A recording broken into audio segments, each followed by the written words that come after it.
Okay, we're back with Josephus. Josephus writes, Titus proposed to these that they should give him their advice, what should be done about the holy house. Now some of these thought it would be the best way to act according to the rules of war and demolish it, because the Jews would never leave off rebelling while that house was standing, at which house it was that they used to get all together. So Titus, the leader of the Roman army, asked for the advice. And his advisors told him that they need to destroy the temple, otherwise the Jews will not stop rebelling. Josephus writes, others of them were of the opinion that in case the Jews would leave it and none of them would lay their arms up in it, he might save it. But that in the case they got upon it and fought any more, he might burn it, because it then be looked upon not as a holy house, but as a citadel, and that the impiety of burning it would then belong to those that forced this to be done and not to them. So other advisors said to Titus, if the Jews leave the temple alone, well, we'll save it. But if they lay up their arms in the temple, then we're going to have to burn it as a fortress and not as a temple, and ultimately they are going to be responsible for the destruction of the temple. But Titus said that although the Jews should get upon that holy house and fight us thence, yet we not to revenge ourselves on things that are inanimate instead of the men themselves, and that he was not in any case for burning down so vast a network as that was, because this would be a mischief to the Romans themselves, as it would be an ornament to their government while it continued. So Titus, his conclusion was, it would be better not to burn the temple. And if anything is going to be punished, it should be the men leading the rebellion and not the temple itself. So Josephus writes, Then was this assembly dissolved, when Titus had given orders to the commanders that the rest of their forces should lie still, but that they should make use of such as were most courageous in this attack. So he commanded that the chosen men that were taken out of the cohorts should make their way through the ruins and quench the fire. So Titus, he actually selected soldiers to go put out the fire. Josephus writes, Now it is true that on this day the Jews were so weary and under such consternation that they refrained from any attacks. But on the next day they gathered their whole force together and ran upon those that guarded the outward court of the temple very boldly through the east gate, and this about the 2nd hour of the day. These guards received that their attack with great bravery, and by covering themselves with their shields before, as it were with a wall, they drew their squadrons close together. Yet it was evident that they could not abide there very long, but would be overborne by the multitude of those that sallied out upon them, and by the heat of their passions.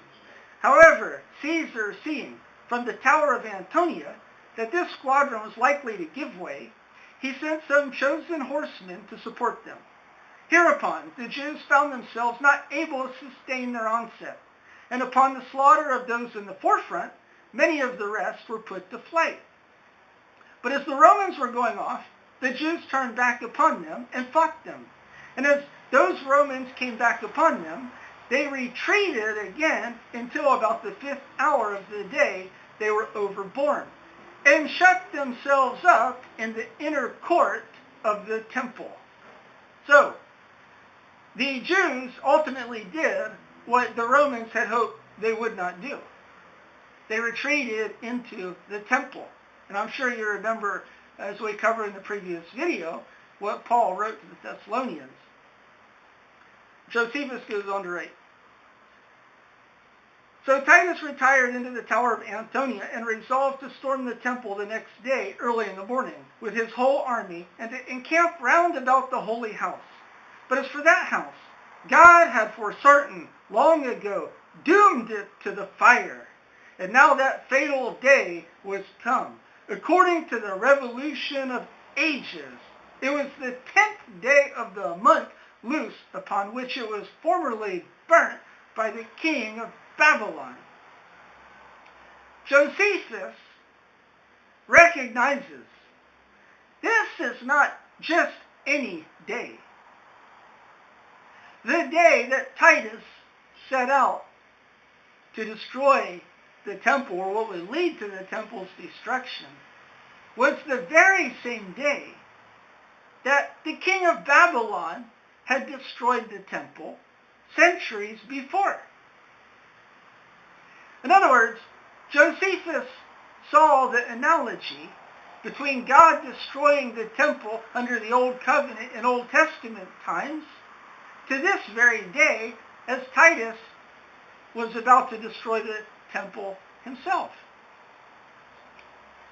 Now, a lot of people, including Jews who lived during Josephus' day, they thought God is with Israel. God was with Israel. Israel was not always with God. If you understand the Old Testament, you can see Israel was not always with God. Oh yeah, God was for Israel. Israel was not always for God. If you follow the words of Moses, before the children of Abraham, the children of Israel, inherited the land of promise, in Deuteronomy chapters 29 and 30, Moses, he lays out all the conditions by which the Israeli people, the Jewish people, the children of Abraham, would be able to live in the land. And again, and again, and again, God says, if you don't keep all the words of this book, I will destroy you and I will uproot you from the land. And it happened. It happened in Elijah's day. It happened in Isaiah's day. Why did God send the prophets? Why? Because the people veered away from the law. And the priests veered away from the law. And so God sent prophets to try to bring the nation back on course, to bring correction to the path that the nation was on. If the nation did not hear the prophets, then God would raise up kings and armies to come punish the nation and to take the people off into slavery or exile. So Josephus, he realizes it's not a coincidence that the day the temple was destroyed, or the day that the destruction was initiated, it's the same day that the king of Babylon destroyed the temple under the Old Covenant in Old Testament times.